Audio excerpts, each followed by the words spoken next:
Welcome back to Tim and Friends. You are looking live at Rogers Arena, where the Vancouver Canucks are holding a press conference with Francesco Aquilini and Stan Smyl as we hand it over to the Canucks chairman. When our family acquired Vancouver Canucks 15 years ago, we understood that this hockey team is much more than a business. For half a century, the Canucks have been a source of passion, pride, and entertainment for people in the city, in the region, and in the province. We understand that we are the stewards of this community asset, that we act on behalf of many stakeholders, and that our supporters share our expectations of commitment, excellence, and achievement. I know our fans and the media are frustrated and unhappy, but I assure you that no one is more frustrated and unhappy than me and my family. I'm also disappointed and surprised. In the off-season, we believed we'd have a much better team than what we've been seeing, that we'd have a better competitive team this year. So now it's time to go into a different direction with a new coach and a new GM.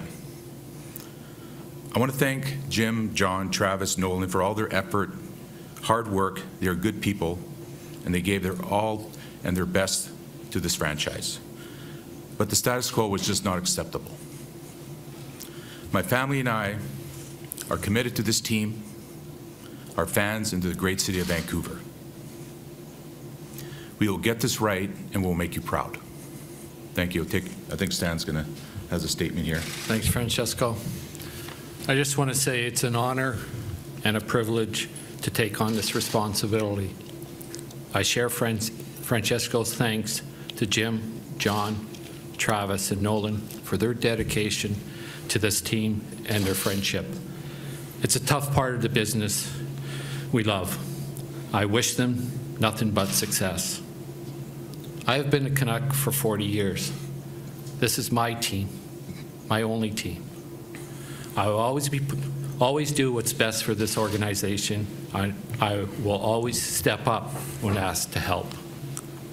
Bottom line, our performance this season has not been good enough. We do have some talented young players and a good core to build around, but we need to be better. It is now my job with RJ, Chris, Henrik, Jonathan, and others, strong members in our hockey operation team to help move this team forward in a new direction. There is pride in wearing this Canuck jersey. There is also a huge responsibility that comes with pulling on that jersey. You all know me. It's an honor to be sitting here today. This opportunity and responsibility means the world to me, and I will work extremely hard to get this team back on track. Thank you, Stewart. We open up for questions. Brendan, Francesco, just wondering about the appointment of Bruce Boudreau as head coach. Why do you feel he's the right fit at this time to come in and coach the team? Well, you know, Bruce is, he's a veteran coach. He's very experienced, and, his track record speaks for itself. He's, he's had a lot of success, in these type of situations. We just felt that, it was the right time. I think, we want to get back to being a competitive team again. That's what we're hoping for. You spoke about a search for the next leader of hockey operations in the statement released yesterday. Do you have a timeline for that search? Is that something that you'd like to conclude, say, before the trade deadline, or how do you view that?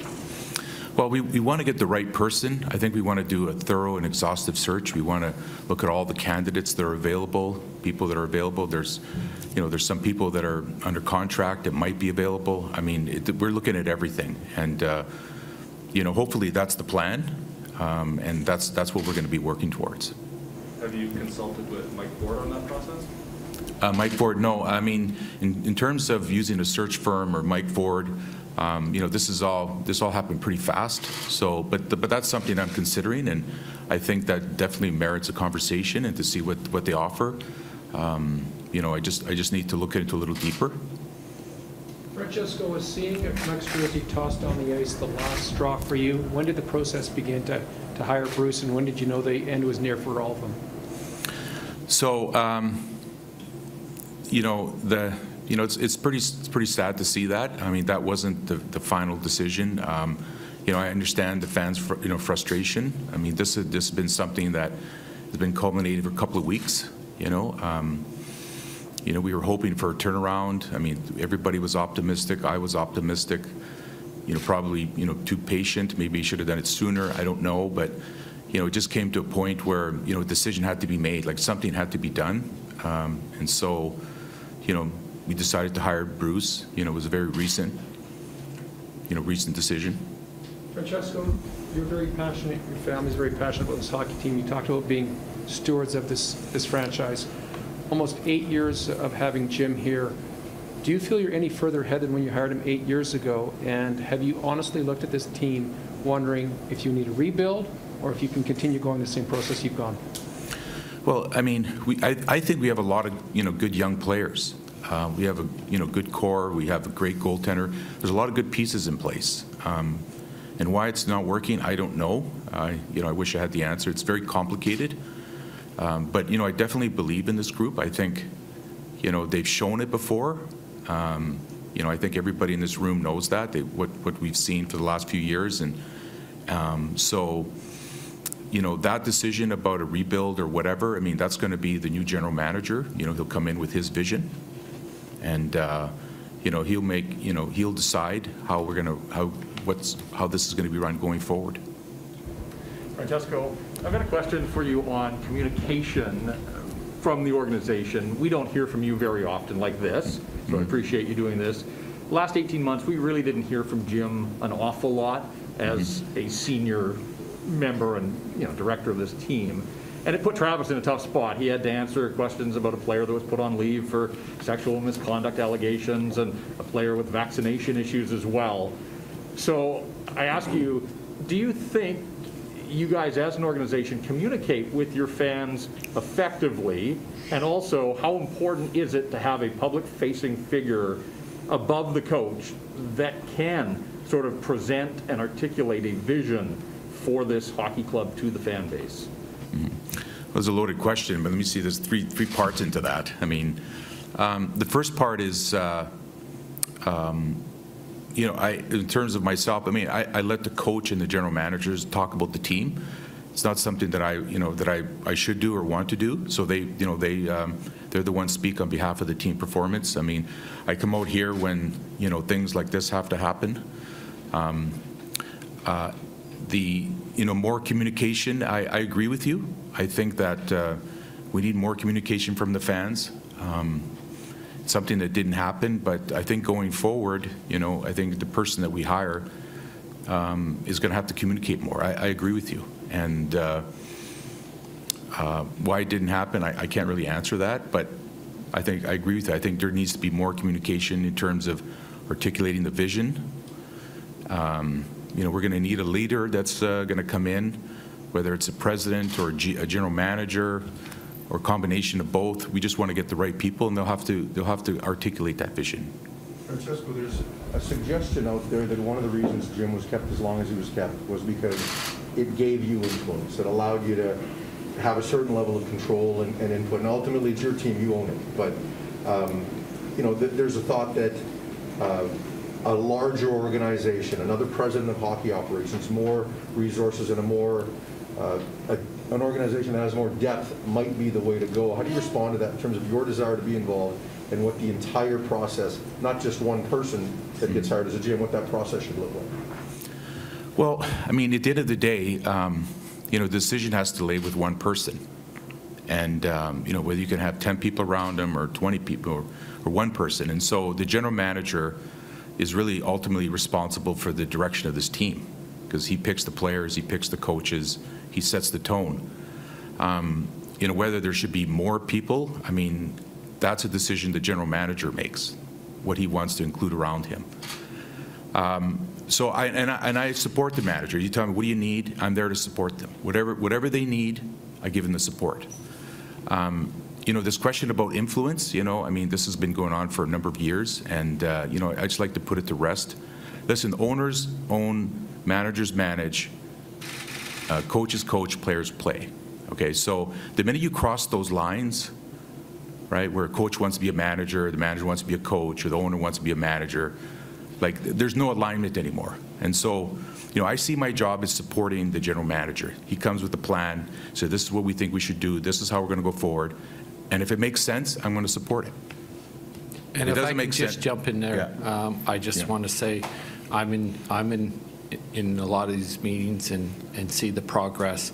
I just want to say, Francesco and the Aquilini family has always been supportive of whatever decision that the manager has made, and you could see that in the contracts with the players. What's your role going to be, and what latitude does Stan have? Is this to shepherd a transition to the next person, or will you get a fair bit of latitude to make moves or to do things between now and the end of the season? So, I mean, Stan is the interim GM. We're going to be looking for a new GM. And in the meantime, if there's an opportunity that presents itself that makes sense, you know, Stan in this hockey group, he's got Daniel Henrik, you know, Brian Johnson. You know, if he wants to do it and makes sense, I'm going to support it. But the plan is, you know, to find a GM, maybe possibly a president, and in the meantime, Stan is going to help us find that person. For myself, when I talked to Francesco with the position, I told him that I don't want to be just sitting there watching. I'm going to present things to you. I'm going to be evaluating the players, seeing how the team is going down the road the next 3 to 4 weeks, and then make decisions as we move forward. And I know we've had discussions before, and I'll tell you right now, Francesco and I have disagreed and agreed on things, and it's not going to change. At the end of the day, we want the best for this organization until we find the right people to take over these positions. We're going to push in areas, and I'm going to push Francesco. And I think if there's something that should be had that's going to help this organization, I will talk to Francesco, and I will push him on it. Francesco, on the subject of autonomy in particular, can you walk us through the process that led to your organization hiring Bruce Boudreau and how involved Stan Smyl was in that process? So, you know, as you all know, how things have been evolving in the last couple of weeks, you know, not very good. And, you know, it was very frustrating. You know, there came a point in time where, you know, I just said, you know, enough is enough. I talked to Stan, and, you know, whether the decision to replace the coach, the general manager, both, it was evaluating everything. You know, Stan did throw some names to me, and so one of the names was Bruce, and you know, I called up Bruce. Actually, his agent contacted me, and then started talking to him, and then at some point, very recently, you know, I made him an offer, which I think was a good offer for Bruce and for myself. He accepted it, and he's here today. And you know, we all know what he can do, and you know, hopefully, you know, he can make a difference. You know, we're all hoping for that. If I could just say, Ian, before you jump in there, the process was discussed within the group, and everyone was frustrated and disappointed, obviously, with the results that were happening and which way we should go. I talked to Francesco about it, and I gave him my thoughts of what he should do. He disagreed with some of them, but there is that where you keep working and saying these things might be available, or this might be the best for this situation. I think what's really important for me in this is that you have a veteran coach come into the situation. And I think that decision after was put in Francesco's hand, and he was able to work out a good deal where we've got an experienced coach in a right situation. Will the interim committee that Stan sort of chairs as interim GM, but that involves Ryan Johnson, Henrik and Daniel, et cetera, will they have any input in your search for new hockey operations leadership on a permanent basis? Yeah, absolutely. They're going to be involved in that. Francesco, just circling back to Bruce Boudreau, maybe Stan, you can jump in on this. Bruce had a very a knack of getting the most out of his players. His first year in Minnesota, all his key players had great years, and that speaks of being able to reach guys on a different level. You have a lot of impressionable young players who are struggling, but might be able to turn it around quickly under a coach like that. How much did that factor into your decision with Bruce's ability to reach his most important players quickly and get them to perform that quickly? And to me, that speaks of a retool or a rejig or whatever you want. It doesn't speak to me of a rebuild, which is, I don't think that's in your vocabulary, Francesco. Right, you're asking me or Stan? Oh, both, okay. You know, like we said, you know, Bruce is an experienced coach, right? We wanted someone with experience. I think that was important. You know, there's lots of coaches out there, but we wanted someone with experience.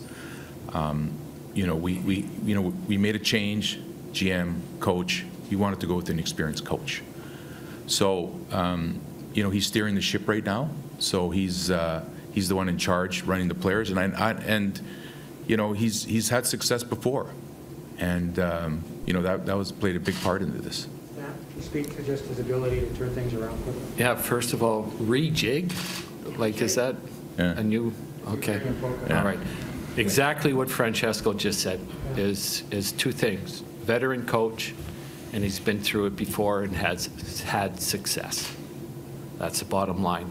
You know, that's what you want in this sort of situation, going in with this young talent that we have, to get the best out of those players, and he's had success doing it. What about the Twins and just how their role may increase in all of this new committee? It'll increase every day. I'll tell you, I've gotten to know them more in the last couple of months than I knew them as players. They played, what, 17, 18 years here? I got to know them, and they're very passionate about bringing a winner here. And they'll do everything possible to do it. And they're not hold back on their opinions. They're very opinions. They are very bright in the game, obviously. So I'm going to be leaning on them, with Francesco leaning on them for their ideas and what their decisions on moving forward. There's also been a suggestion that in the locker room the players may have lost faith in the organization, just based on what started last year during COVID all the way through, you know, the last two off seasons, all of it. What message do you think this sends to them? I think it sends the right message. I think everyone was waiting for something to happen. Things weren't working. Was it the decision on the GM? Was it the decision of the coach? We didn't have all those answers.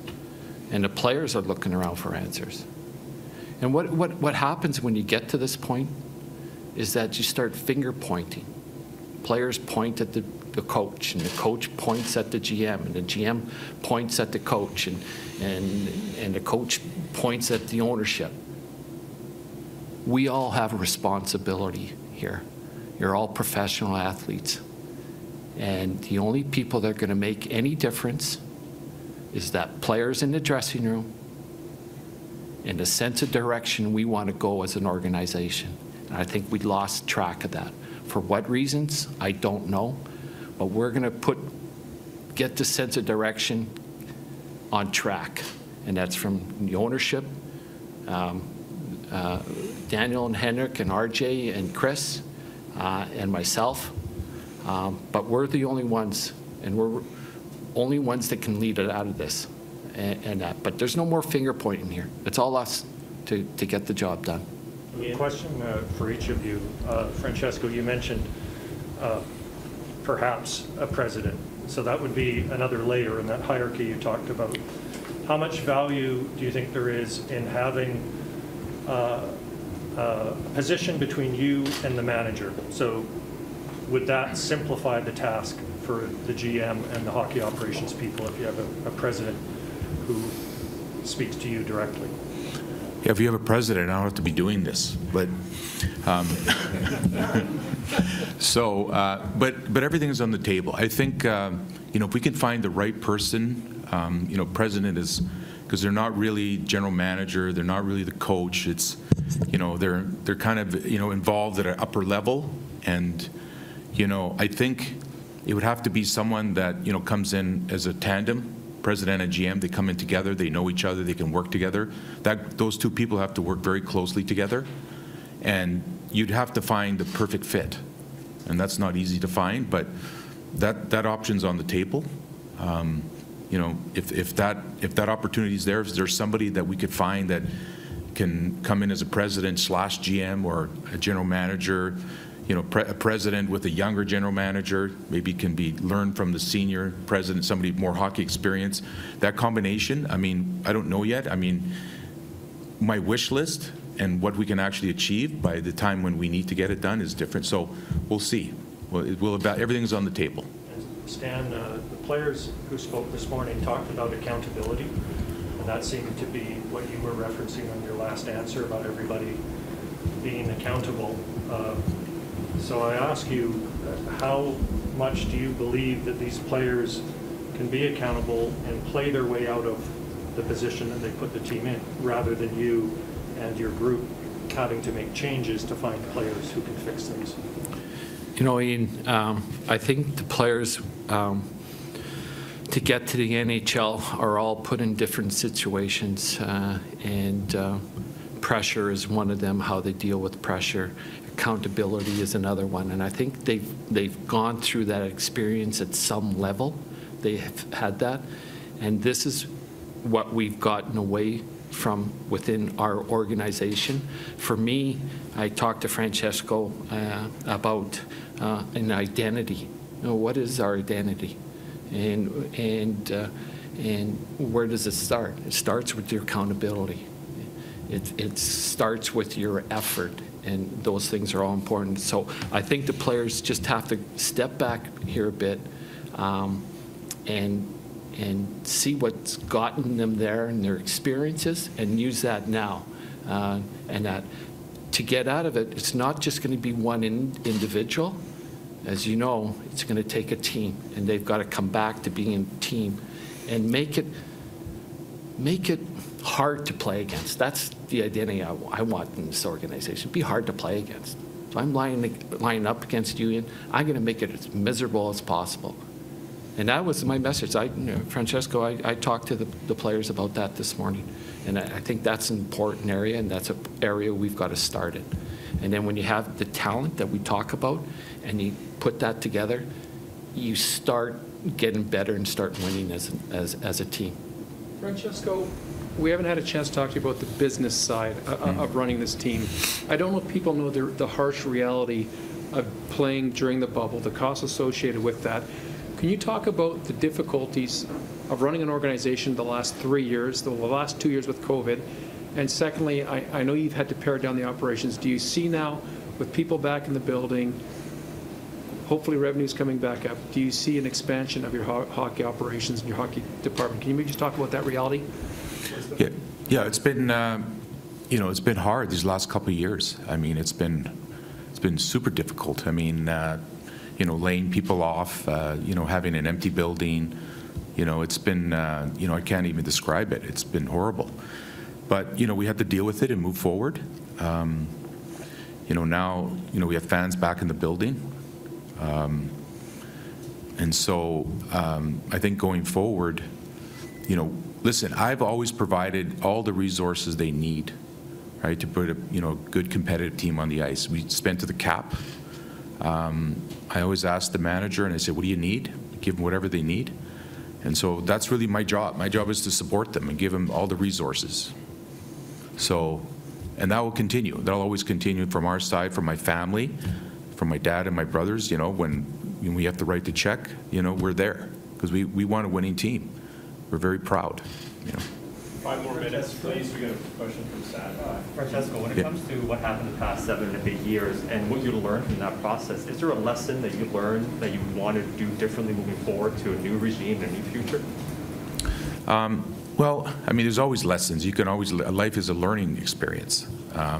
Is there any one particular lesson? I mean, there's so many lessons. I'm always getting better. I'm always learning.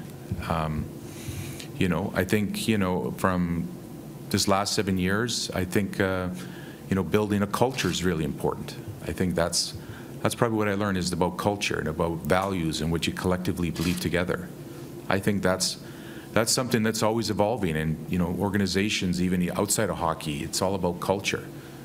You know, coming together as a group and believing into something, making you do something that, you know, it's probably beyond your capability because you want to do it because your group is there. So that's what I learned about culture. That's really important.